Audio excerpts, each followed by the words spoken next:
to Longwang, this is Austin. As we all know, the purpose of surface treatment is to meet the corrosion resistance, wear resistance, decoration or other special functional requirements of the products. In this video, we are going to talk about how to choose the right surface treatment for the products. There are 5 tips. Hope you can learn something from this video. Keep watching. Common surface treatment include spraying, polishing, anodizing, and electroplating. In this video, we will introduce 2 processes of anodizing and plating for you. Number 1 is anodizing. Anodizing process is mostly used in material of aluminum metal shell surface. Anodizing is divided into hard anodizing and ordinary anodizing. Common products that can be used in the anodizing process are tablets, laptops, mechanical cables, and so on. In addition, we can also customize the different colors according to the needs of customers.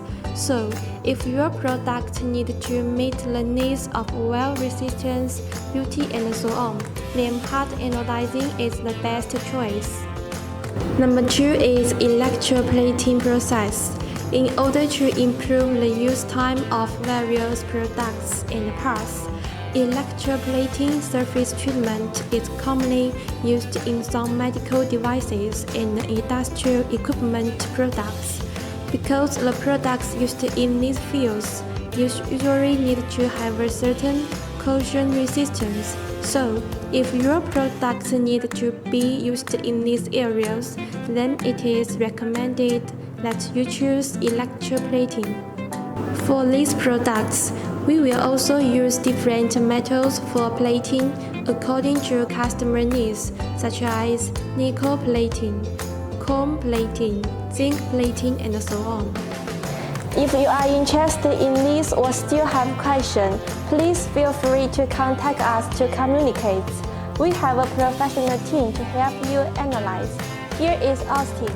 In the next video, we will introduce you other surface treatment processes.